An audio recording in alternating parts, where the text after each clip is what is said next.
Hi, it's Gary from Mulching. Just wanted to follow up on this project we're working on today. You saw me lay out the beds, so today we're going to go start installing the beds at the new build.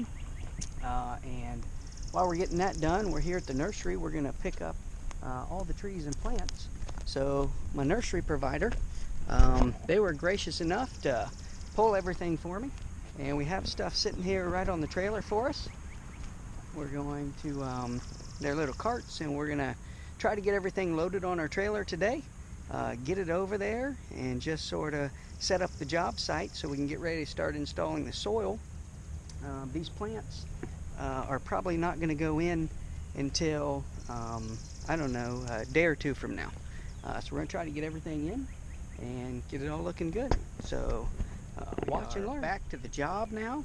As you can see, I've got a whole truckload of plants. I've also got a trailer full of plants, and you can see when you have a lot of plants and trees and whatnot, you want to make sure that you cover them up with a mesh tarp. The plastic tarp will work, but it's really hard to keep it steady when you're driving. Also, the heat, if you keep it covered up for very long, if you use a plastic tarp, it'll want to burn the plants and stress them. On that note, you want to make sure that you have a mesh tarp like this will protect the leaves of your, especially your deciduous plants like your birch tree, anything that's a leafy type plant. So whenever you take a large load of plants, even a small plant, especially a delicate tree or a perennial, you want to use a mesh tarp to cover it with. So next thing we're going to do is we are going to get ready to prep these beds for the topsoil. As you can see, we've already got some topsoil ready to roll on site in location. Okay, so to get the topsoil in, the first thing I'm going to do is I am going to, I've already painted the lines where the beds are going to go. So I'm simply going to take my weed eater and I am going to weed eat about a foot just around the outside edge of the beds. I'm going to do that because we're going to put about 8 inches of topsoil down. So the rest of the grass that's starting to grow, we're just going to spray it with your basic Roundup. We're going to weed eat around the edge, that way in the shallow spots it doesn't want to grow back through. And after that, we'll just cover up the rest of the grass with the with the topsoil, because we're going to have about 8 inches of topsoil that we can plant in. It's not going to be imperative that we remove all the grass. If you have thick sod, or if you're not putting down too much topsoil, then you'd probably want to get a sod cutter, remove all the sod so that you have a good base to start with. So yeah, we're going to get to it.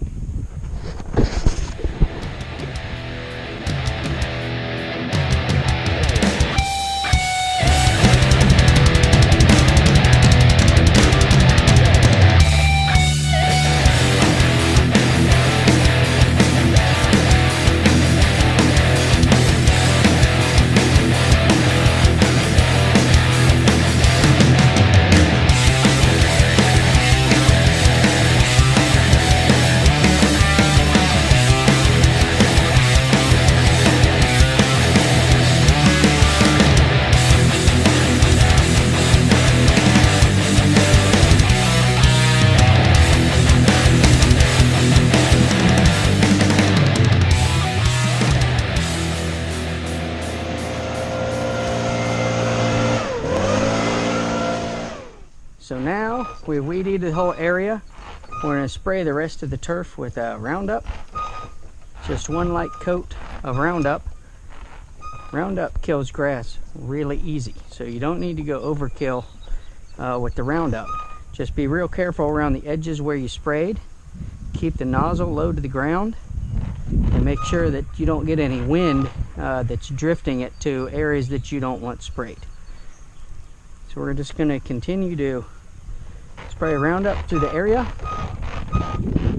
Keep in mind you don't want to walk through the Roundup and then walk on areas with good grass, because you could track footprints. So be aware of that as you're spraying your Roundup.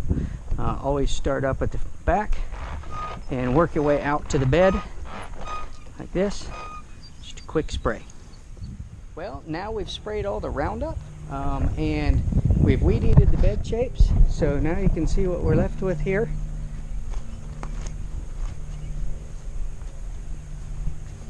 And we just about have this area prepped, ready for topsoil.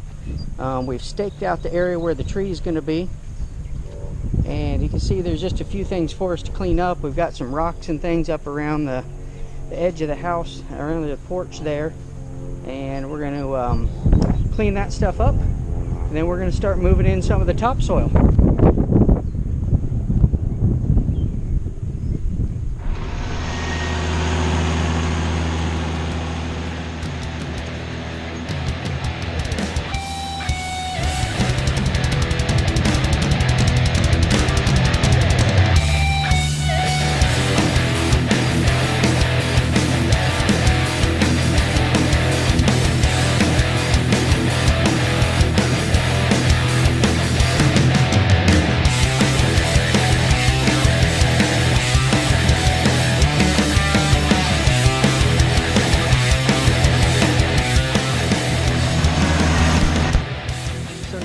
Got a lot of soil put in one side of the house in the front bed.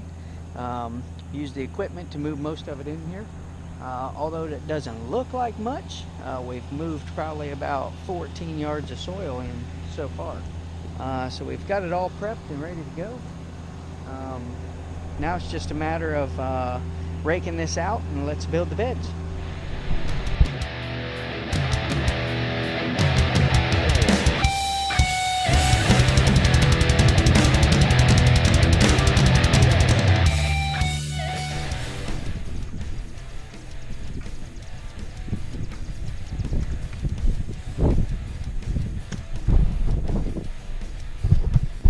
Okay, so we're just about done. Let me explain a couple things to you here.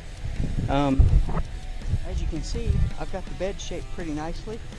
And the important thing when you're building these beds is to make sure that you get the top of the bed flat across. But the biggest thing is you don't want to round it in the center. It makes it hard to plant things. So across the top, all the way to the edge, to about the last foot of bed space, you want that to be flat across the edge. So if you look at the bed space, it ends up being flat almost the whole way around this edge, or a whole way around the top of the bed until you reach the edge, and then it rounds off to a circle to make it a nice mounded thing. So when you have the mulch, you know, you'll have that elevation change on the edge there. So keep that in mind, and let me do the last final tweaks on it. We're just about done with this bed over here. Next update, we've got the plants in the positions that we're looking at, and you can see we've put a nice selection of foundation plants like the boxwoods in the back. We've got hydrangeas in the center as our focal point, some coral bells in the front. So notice we've got spring, summer, fall bloomers. We've got sedum here. That's a fall bloomer. So whenever you're doing your layout of your plants, think about what the size is going to be when they're mature, and also think about what the bloom cycle is of the plant. So, you know, hydrangeas are pretty much summer bloomers. Coral bells are springtime. Sedum, those are fall bloomers. And of course your boxwoods are your foundation plantings. They're your evergreens. We've got some bee balms that are in right now, which are late spring into early summer. Put some rockery in. We've got some white salvia, Concord barberries. Those are a medium size. They'll stay that nice burgundy color, and it contrasts really well with the boxwoods. So we've selected those to go side by side. Laying down here, we've got some daylilies, all-purpose, hardy type plant. As you can see, we're digging the hole right now to put in our birch tree for the focal point. And right behind the birch tree, we're going to have some yellow mops. So as you can see, it's all coming together pretty well. Crews out here, we're finishing the beds. And we're trying to get all this stuff planted today, and hopefully we'll get some mulch in.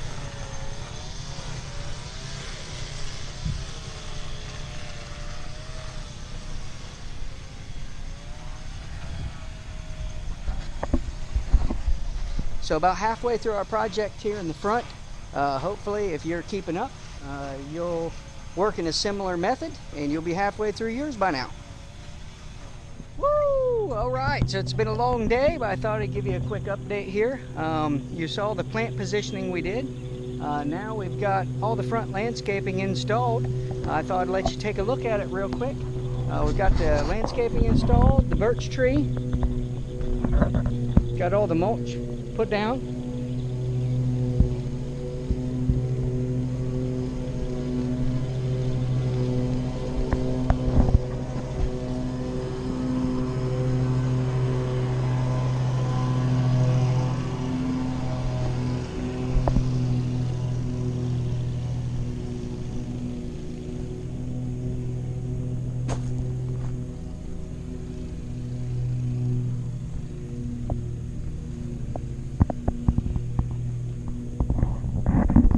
So I've got a couple things in, like this serviceberry, some daylilies that you didn't see when I had the placements in. This gets very little daytime sun, so we put rhododendrons under the windows. It's coming back through, and we have some hostas back in this corner. We're at about 8 p.m. right now, so we're getting some sun here, but most of the day we don't. So we've got some hostas. Eventually there'll be some stepper stones that go through there. Of course, some boxwoods.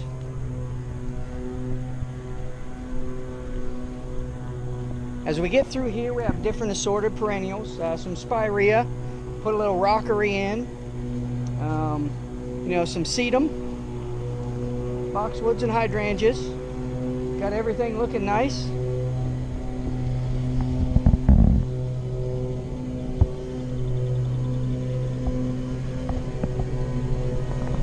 Yeah, we moved this big boy in place. That was fun. We surrounded it with bee balm. The bee balm, by the way, is nice. It attracts a lot of butterflies. It attracts a lot of bees. The bees don't usually bother you, but the butterflies are nice to see. Another thing that's nice about bee balm, it's very aromatic. So as you walk up to the door, you can smell it. And that's mostly true when it's in bloom, but even when the bee balm is not in bloom, you can still smell the aroma of the bee balm. So it makes a nice entrance. It's another sense, of course. You look at elevation, height, color, size of things, shape of things, but sometimes what people miss out on is, your sense of smell as well. So that's important because you get a sense of aroma. It adds one more element to your landscape designs. Nice birch tree. The customer definitely requested a birch tree. We thought about putting a couple different ones, but they liked the selection of the birch tree. I put the yellow mops behind the birch tree just for a little bit of punch, a color punch, so when nothing's blooming, you just have the boxwoods and the barberry, then you'll still have something to look at. There's still going to be color over here, even when our daylilies aren't blooming, or none of our perennials are blooming, we'll still have green, yellow, and red. So something to think about when you're laying out your plant choices, and when you're thinking about all that. You want things that bloom at different seasons. You also want things that are more or less evergreen or consistently stay the color that they are most of the year. That way you have interest in the winter as well. So hopefully this has helped you a lot, and good luck with your designs. We still have quite a bit more to do here.